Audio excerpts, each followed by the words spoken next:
कि बेटा या बेटी पैदा कैले के बाद सबसे बढ़हन जरूरी जौन बा अदब सिखावल। अदब काय अदब सिखेबे भैया। अभी मैं अपने बेटे का बचपन नहीं देख पा रहा हूं, तब तक हमारा बेटा जवान हो जा रहा है। जवान का करता लड़का छोट रोवत न सनो तो महतारी कह ले मोबाइल ले ले जो कार्टून देख।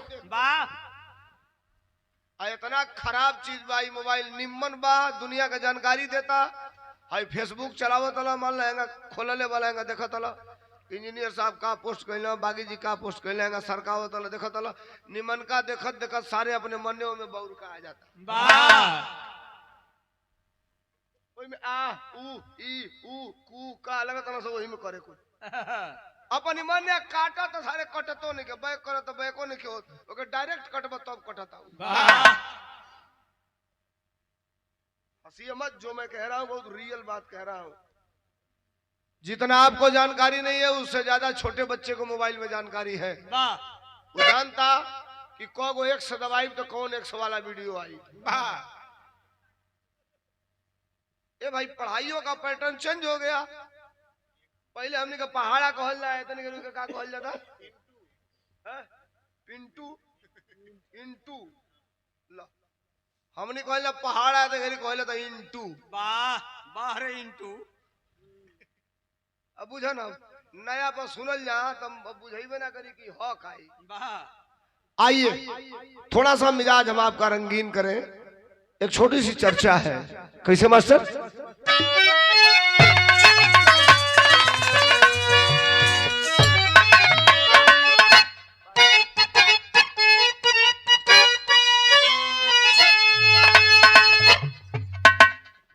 था जब मुगल काल का शासन, अभक्ति का डोला है आसन, जलाए परिवर्तन, जलाए परिवर्तन का दीप संत रविदास।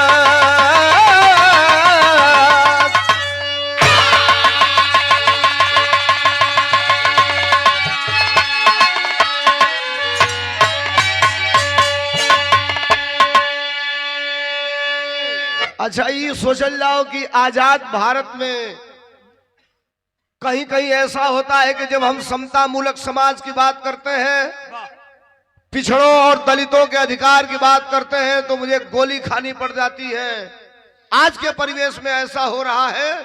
और जब संत रविदास पैदा हुए तो उस समय रविदास के समय में मुगल काल था। कौन काल था? मुगल काल। मुगल काल के शासन में भक्त रविदास ने एक ऐसी ज्योति जलाई, एक ऐसा प्रतिबिंब जलाया जिसके छांव के तले, जिसके उजाले के तले हम और आप अपने स्वाभिमान को बचा करके जी रहे हैं। बड़ी पुराने को तरज लागल। कौन तरज हटू न मास्टर?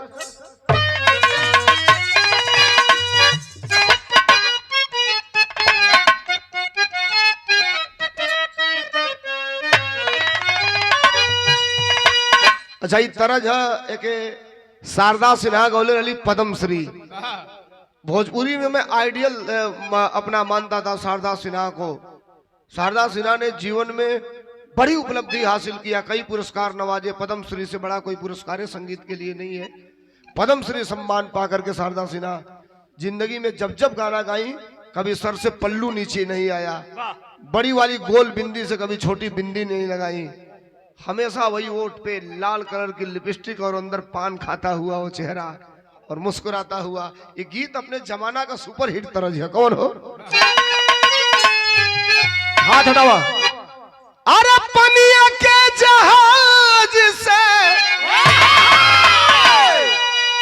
पनिया के जहाज से, अरे पलटनिया बन के आई है पिया, ए पिया ले ले आई हो। आज का गाना पाइए के पाई आज का गाना आज का खाली कहत ना से कि आज बड़ ढील दो जा दे ना कहो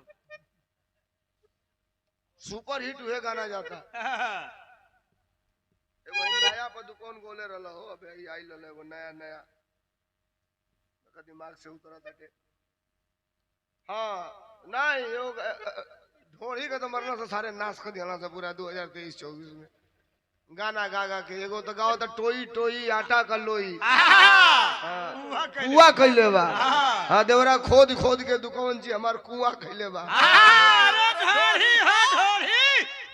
क्लाइमेट चेंज साहब कई मिलियन गाना चल गया एहू जाले गनीमत एगो गाओ तो सब ढोड़ी खाली ढोड़ी है ढोड़ी दूध का कटोरी है के कर दही जान के चुन्ना मत चाट लिया तरजबा अपने जमाने का उम्दा तीज है कैसे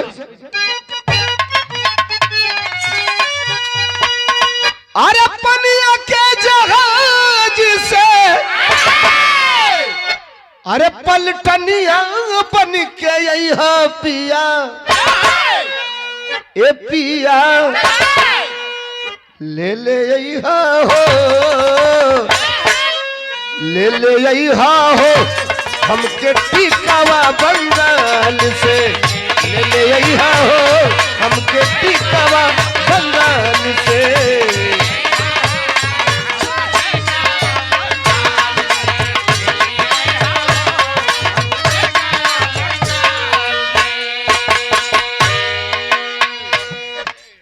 अब जब संत रविदास की चर्चा हम करेंगे तो सीधे वहीं से करते हैं कहां से बनारस के अंदर रुक जा व्याकुल भारत में रहा बोलने वाला बनारस के अंदर एक जगह बा जेकर नाम बा सीर करहिया पुरान होकर नाम हो सीर गोवर्धनपुर। अब वहीं रविदास मंदिर के जस्ट पीछे एक महीना पहले हम लोग गए थे बिरहा गाने वहीं पर एक हमारे नेता का घर है सतीश फौजी पूर्व जिला अध्यक्ष समाजवादी पार्टी सतीश फौजी बड़े नेता है। तो जाकर के जब हम लोग बैठे रविदास जी के बारे में 1.5 घंटा बताए साहब 1.5 घंटा लगना कुल भौगोलिक स्थिति नक्शा निकाल के लगना दिखावे नक्शा पुराने जमाने का ही बड़ा कागजा बजो नहीं कागजा पर नक्शा निकल के आवेला कुल नहीं की खानदान का जमीनिया है सतीश फौजी जी के मंदिरिया जो बनल है उसे सटे आधा बीएचयू उनके खानदान के है लेकिन प्रताड़ित वो लोग किए जा रहे हैं। ये सुनिए बात कहां से बनारस के अंदर सीर गोवर्धनपुर से इस बात को लेकर के चलता हूं कैसे मास्टर रहल माघ पूर्णिमा रहल माघ पूर्णिमा कतब शुभ दिनवा ललना अरे ललना पैदा भइले हो कहवा अरे ललना पैदा भइले हो माई कलसा के आंगनवा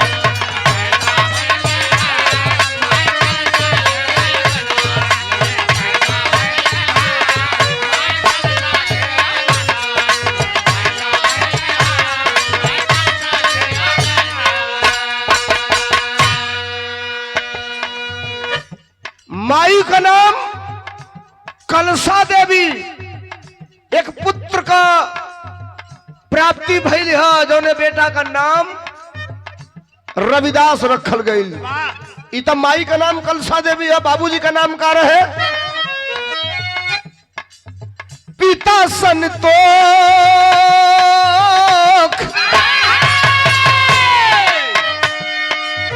पिता संतोख का पिता संतोख का जुड़ाई गई छतिया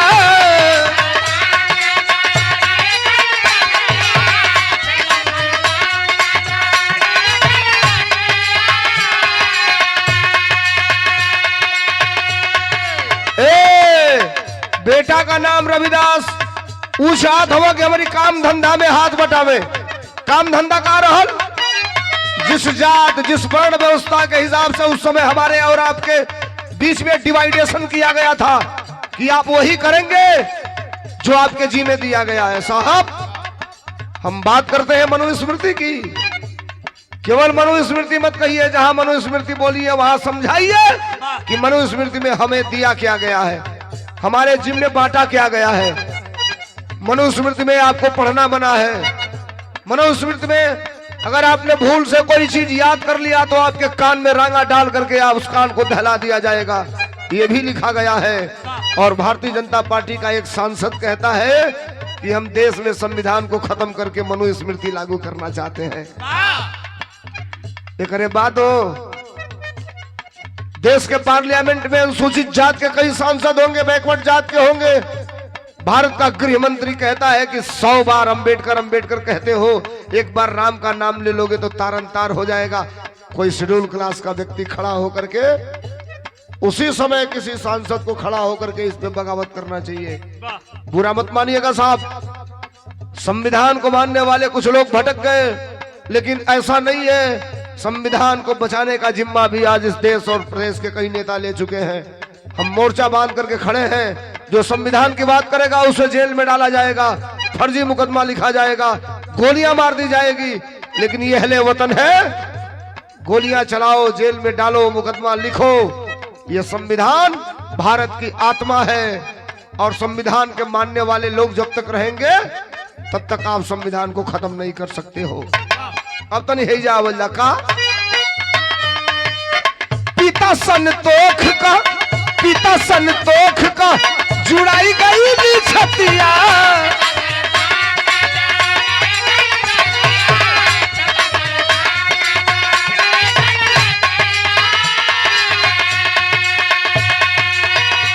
अब मूल काम जब भी नहीं खो करत, थोड़ा सा धार्मिक प्रवृत्ति की तरफ इनका ध्यान चला गया। और जब धार्मिक प्रवृत्ति की तरफ इनका ध्यान गया, कौन पाखंडवाद वाला धर्म नहीं, सात्विक धर्म की तरफ जब इनका दिमाग गया, तब बाबूजी कहला कि सुधरी ना। 4 घंटा की बात 4 मिनट में भी कही जा सकती है। बाबूजी कहला ये सुधरी ना। तो देहात में अक्सर लोग कहेला कि लड़का अगर बिगड़ता तो सुधरले का एक गो उपाय बा, जानता लगा नहीं का बुझ न था जाओ बुझाई। तब पिता संतोख का जुड़ाई गई नी थतिया। अरे लोना देवी से उनकर कई दिहले सदिया।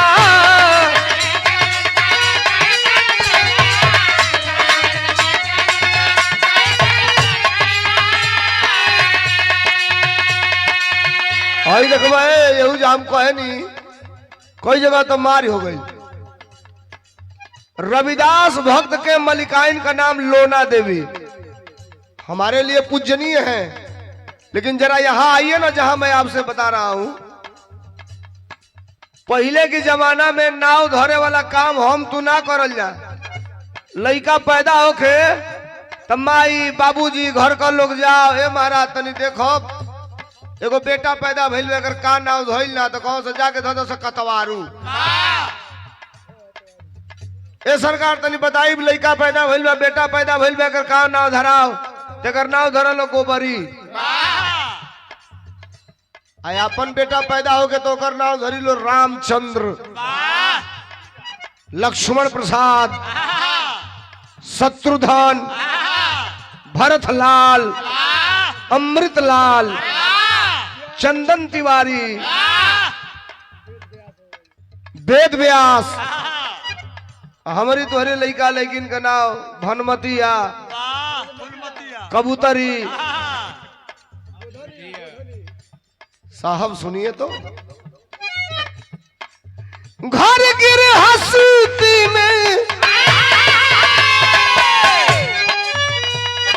अरे घर गिर हंसती में, अरे घर गिर हंसती में, लगे नहीं मनवा ललना पैदा भइले हो, ललना पैदा भइले हो, ललना पैदा भइले हो, माइकल सा के अंगनवा ललना पैदा भइले हो।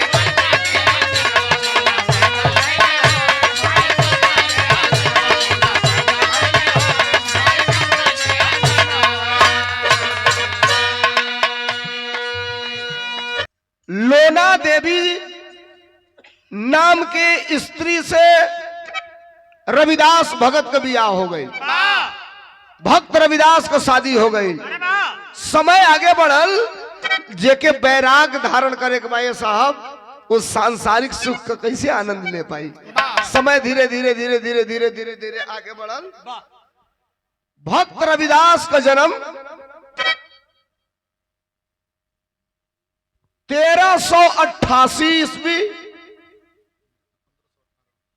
और मृत्यु का डेट बताया जाता है 1518 में बनारस के अंदर भक्त रविदास जी का देहावसान हो गया था। इस दुनिया को छोड़ करके अलविदा हो गए। और भक्त रविदास किसी साधारण व्यक्ति का नाम है साहब। मैं आपसे कहा हूं कि जरा सुनिएगा, भक्त रविदास एक ऐसे व्यक्ति का नाम है, कबीर के गुरु भाई थे भक्त रविदास। कबीर जी के गुरु भाई थे रविदास और रमानंद जी के शिष्य थे रविदास। ये शिष्य तो बनना चाहते थे कबीर जी के ही, लेकिन कबीर जी ने कहा कि जो ख्याति और जो उपलब्धि आपको मिलनी चाहिए वो मेरा शिष्य बन करके आपको नहीं मिल पाएगी, इसलिए आप रमानंद जी के शरण में जाइए। और चले गए रमानंद जी के शरण में। और जब रमानंद जी के शरण में गए तो बिरहा का तर्ज बदल गई। कौन तर्ज हमारा?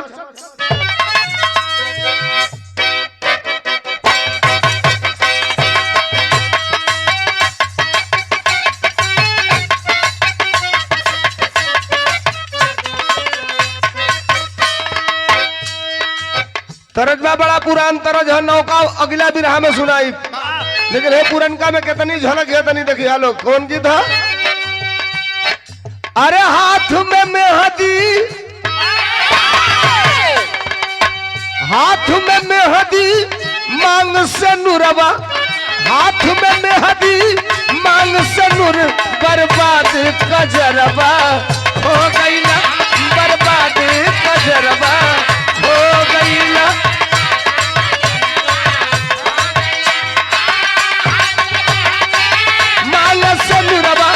हाथ में मेहंदी जियो। ए मां साहब बैठिए 5 मिनट।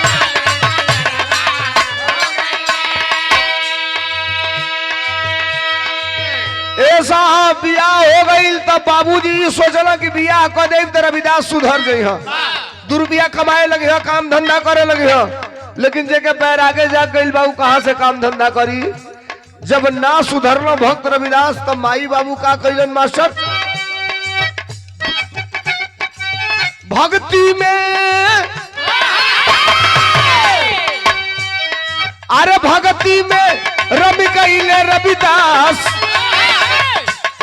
अरे भक्ति में रम कैले रविदास, माई बाबू अलगा कई दिहल, माई बाबू अलगा कई दिहल।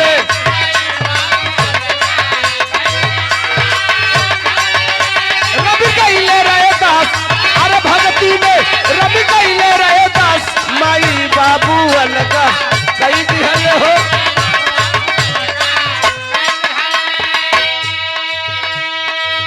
भक्ति में रवि कैले रहे दास, माई बाबू अलगा कई दिहल।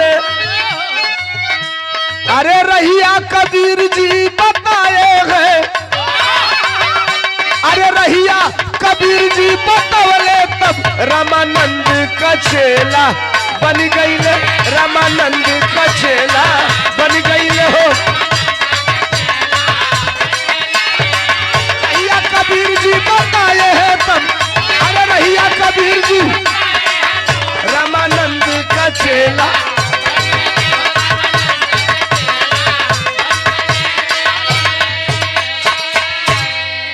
साहब जरा सुनिए, दुनिया में एक कहानी मिलती है। शादी होने के बावजूद भी जब संत रविदास गृहस्थ जीवन से नाता तोड़ना चालू कर दिए तो माँ बाप ने संत रविदास को अलग कर दिया था। अलग होने के बावजूद भी संत रविदास को बैराग जगह, और बैराग जगह तो बिरहा के टेरी में लिखल गई। कैसे मास्टर? अच्छा जय साहब, 2-3 समस्याएं हैं अपने समाज में।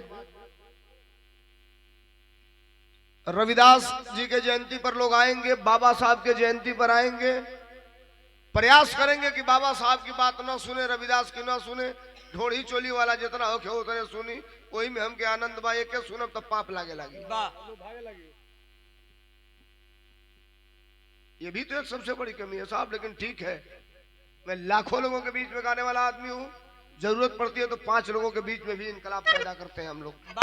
ये कोई जरूरी नहीं है 10,000 लोग सुने उसको समझे ना, इससे कोई मतलब नहीं, 5 लोग सुने समझ जाए तो बड़ी बात है। संत रविदास के लिए विरहा के टेरी में लिखल गया कैसे बस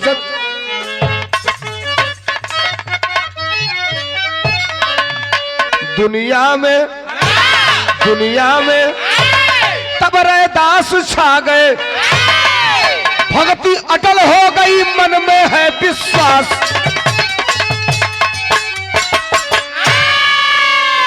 और सुना ना, प्रमाण बताता है, गूगल पर सर्च करिए कि भगवान स्वयं साधु के भेष में, भगवान स्वयं साधु के भेष में रविदास की कुटिया आए थे और ईमान को नहीं डिगा पाए, स्वयं पारस पत्थर लाए थे।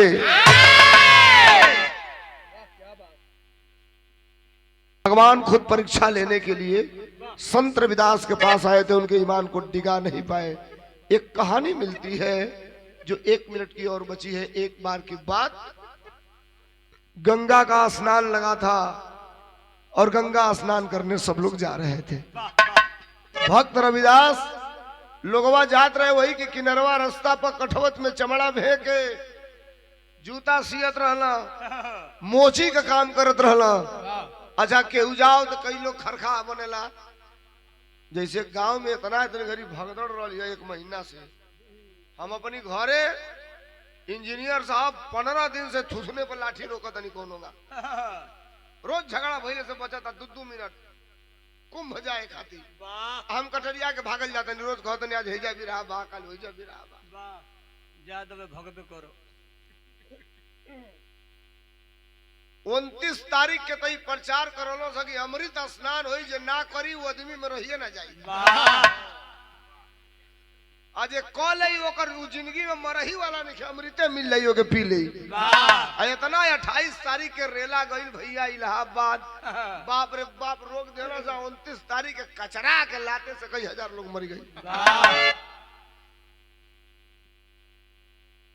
ये देश में कई गो सारे लंपट वाला से बड़का महालंपट,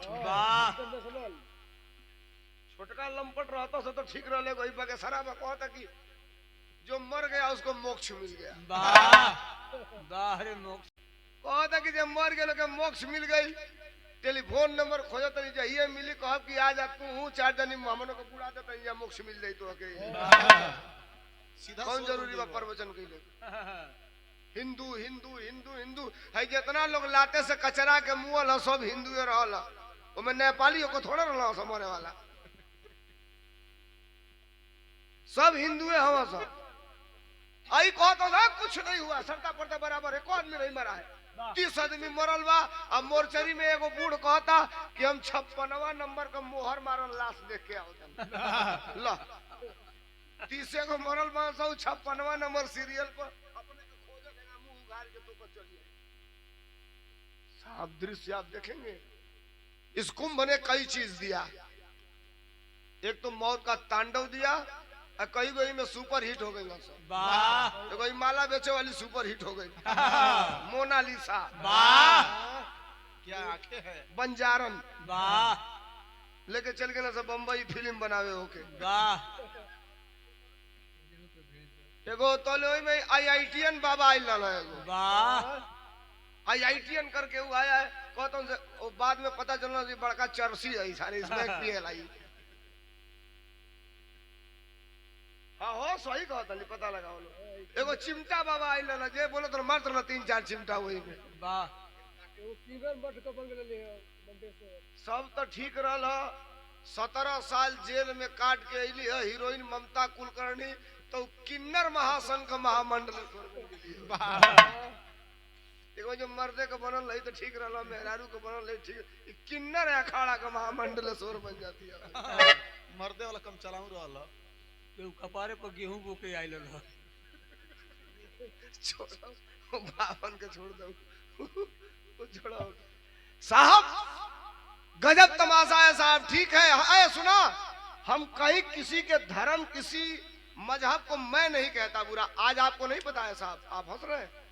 उत्तर प्रदेश के सदन में 18 तारीख से चल रही है विधानसभा, और कल सदन में जो जाति सूचक शब्दों का प्रयोग हुआ है, कल आप देखे होंगे सोशल मीडिया पे।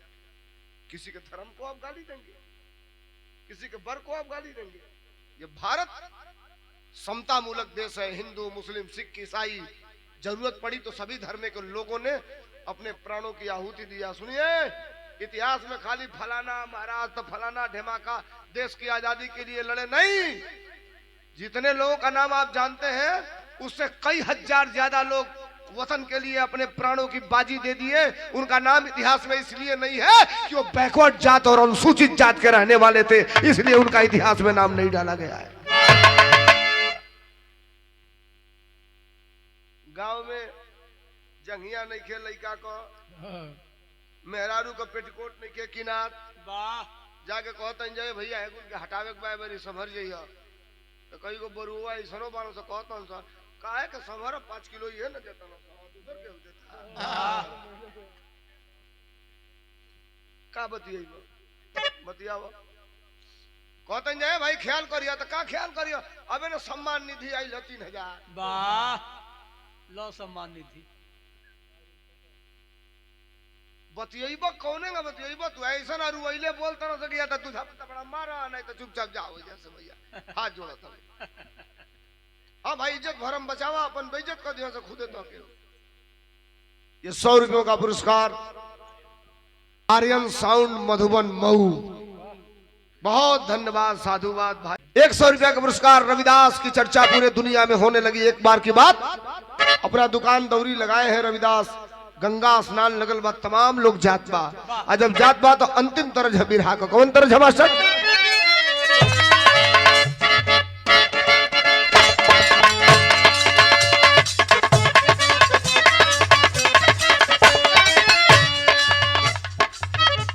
वह मुर्गवा काटे वाला लइकवा कई तरज है, बिहार वाला मेहरारू मर्द के बीच का ही अंदर का बात है। मौगी कह दिया, का कहलस?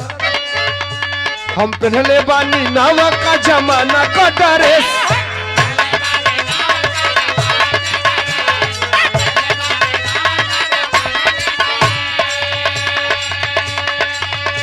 तू कर तारा देखिए के मूड नू भरेस।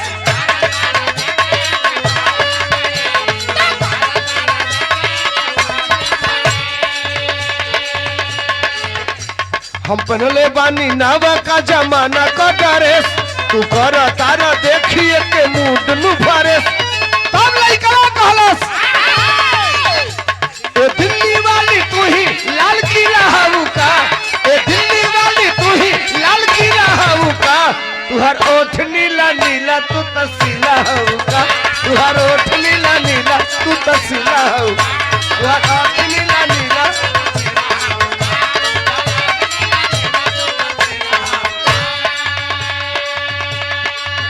एक बार का बाद गंगा स्नान लगल बा, लोग जात बा। और जब लोग जात बा तब भइल का मकसद, गंगा स्नान का लगल बाटे भीड़,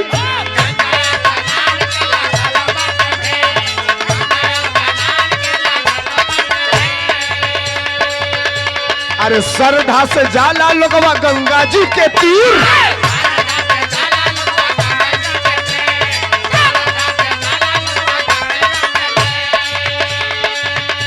एगो पंडित जी तब कहले मन लगाई ले बाहो, एक पंडित जी तब कहले मन लगाई ले बाहो, एक पंडित जी तब कहले मन लगाई ले बाहो, गंगा में चल रविदास तू नहाई ले बाहो, गंगा में चल रविदास तू नहाई ले बाहो।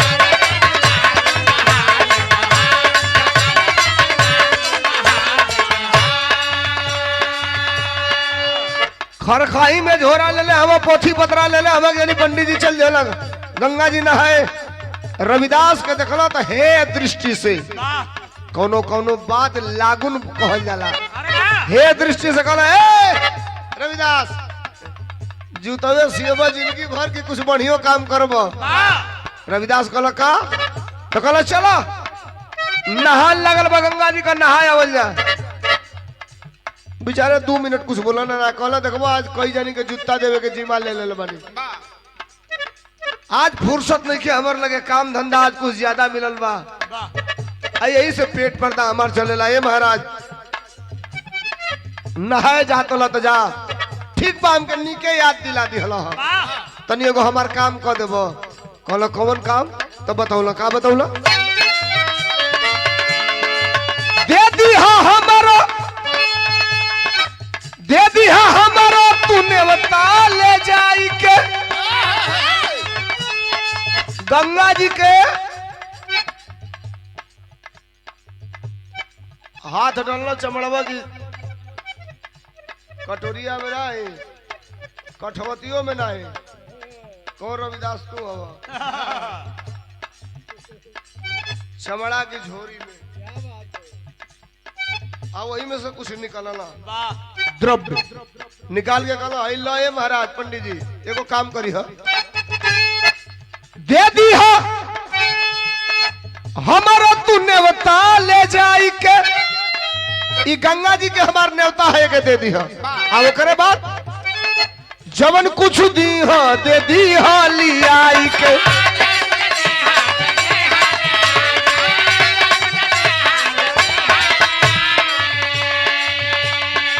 दे दी है हमारा तू नेवता ले जाई के जवन कुछ दी है दे दी है लियाई के। अरे बतिया हमर खूटे गठिया ले बाहो अरे बतिया हमार खूटे अरे गंगा जी में चल के तू नहाई ले बहो अरे गंगा जी में चल के तू नहाई ले बहो।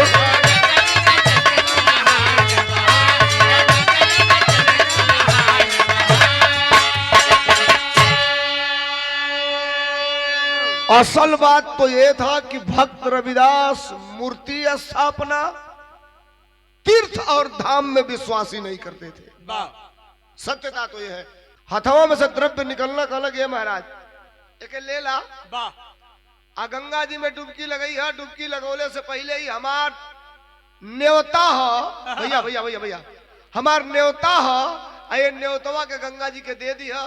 आ देखो गंगा जी वो बदले में कुछ दी है तो ले आके हमके तू वापस दे दिया महाराज।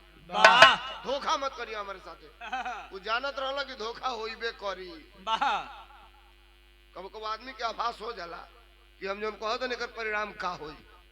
अब पंडित जी नेवतवा रविदास कदी हल लेके गईलन गंगा जी में बुड़की मरला हाथों में पकड़ले हो 2-3 बुड़किया मरले के बाद कहला गंगा जी देखा भाषा उनका रविदासवा चमार तो गई देले बा नेवता देखो ई भाषा सुनिया लोग बुरा मत मानिएगा।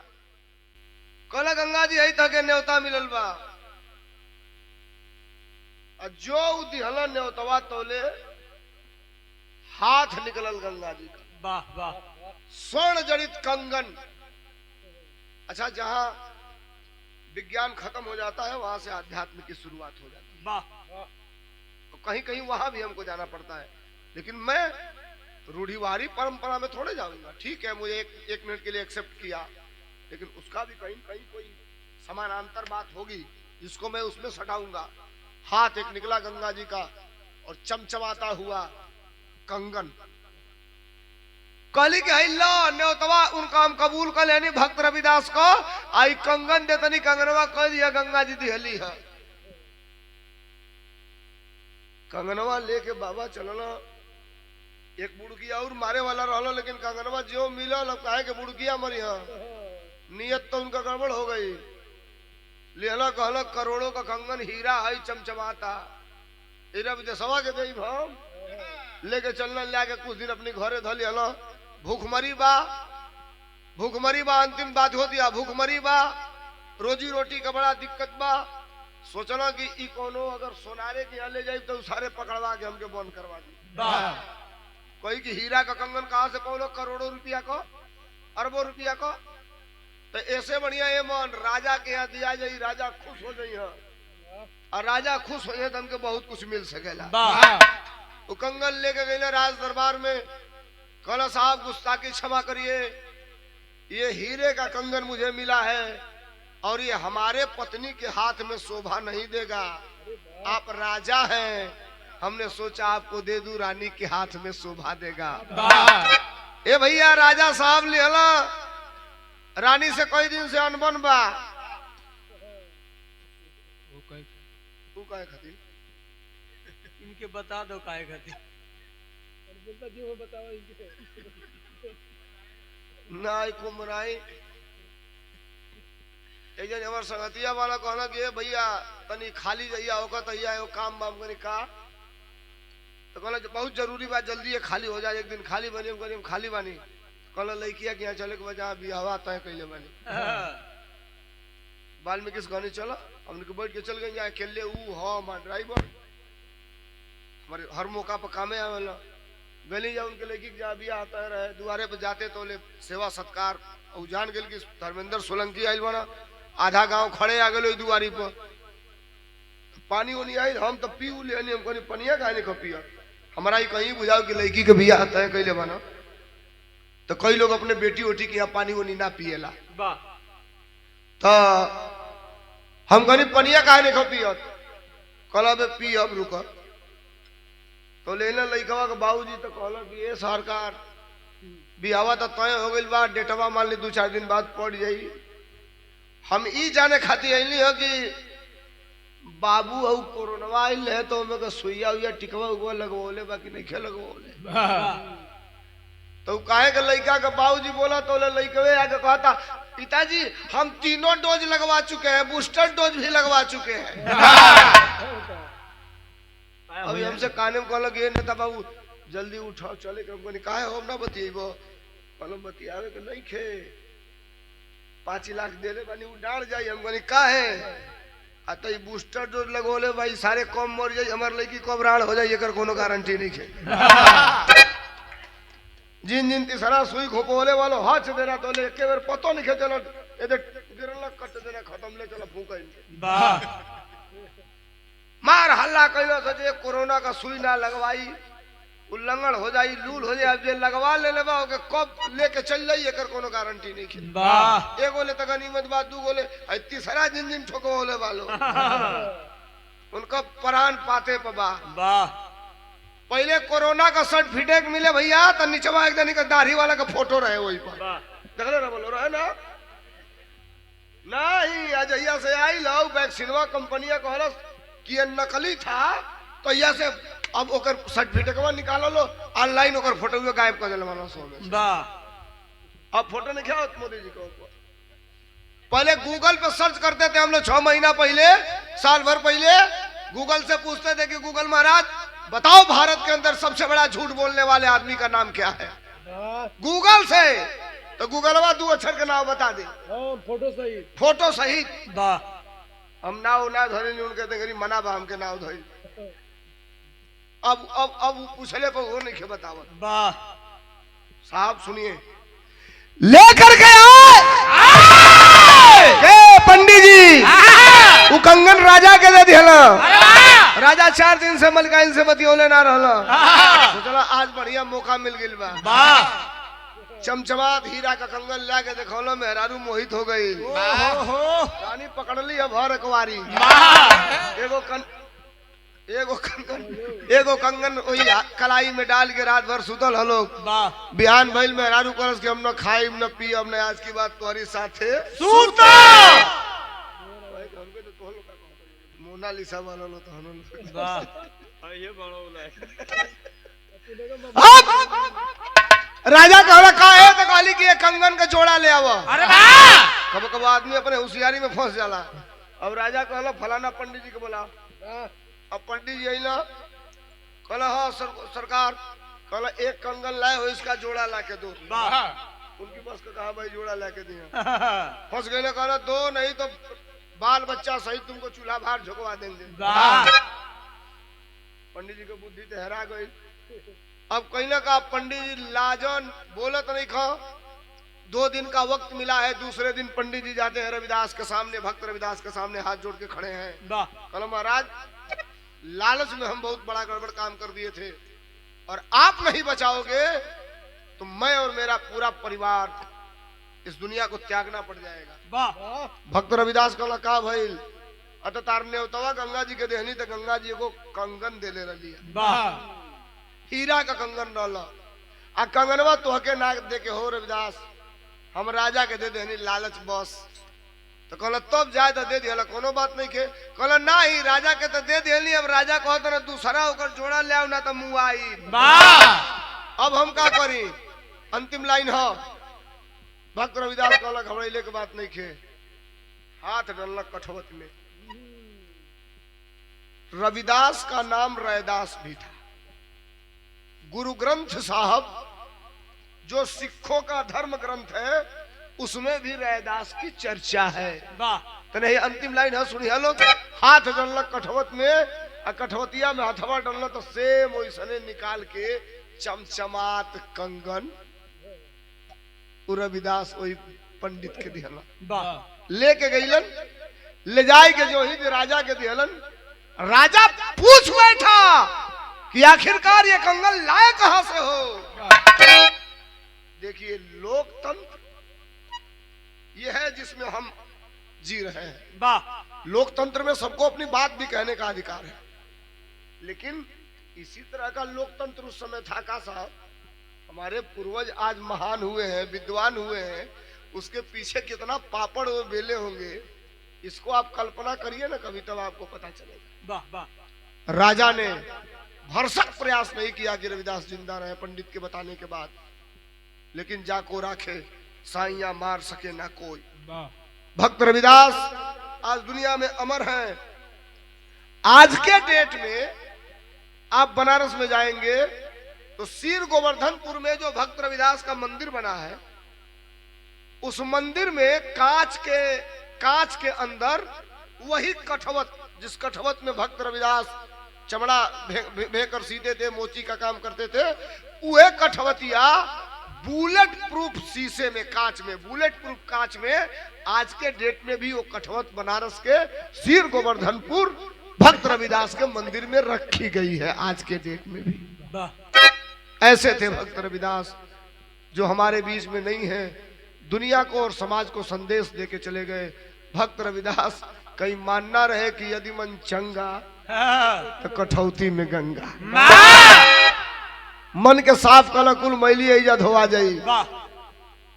इतना गंदा हो गई बली गंगा जी, नहात नहात हो जा मट मैला इतना, अरे सबे संगम में जा नहीं खेपावत, अब पनिया हो गई भी आई गड़ैया में मरिया वाला ही हो जाली सको उन्होंने मछलिया मार के छोड़ दिलो, 4 डुबकिया लगोले के बाद लोग कहते जिंदगी तर गई हमारी।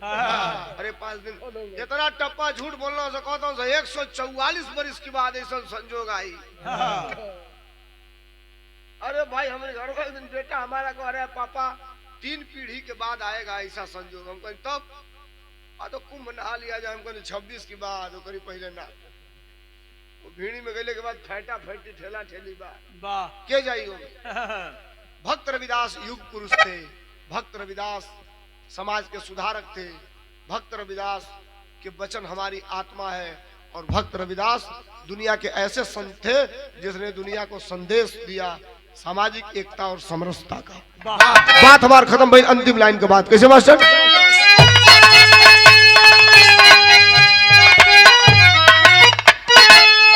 अरे भक्ति भाव से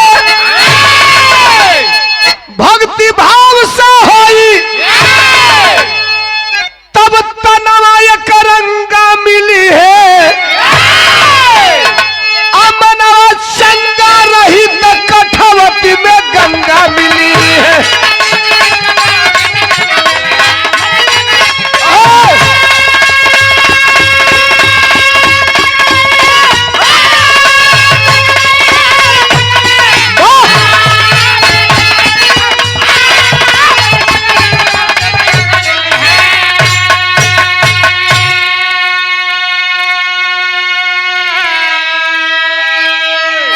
भक्ति भाव से होई तब तनवा एक रंगा मिली है, अब मनवा चंगा रही तो कठवत में गंगा मिली है। भक्त रविदास का ये वचन आज भी प्रसारित है, आज भी लोग भक्त रविदास की चर्चा करते हैं। विरह का अंतिम लाइन कैसे? गुरु बिहारी गुरु गणेश है धन्य हरि की लीला। स्वर्ग चंद्रिका कवि जी जोड़ कोई ना मिला। दुनिया में तबरे दास छा गए, दुनिया में तबरे दास छा गए। सोलंकी गया कभी पर पूरा वापिस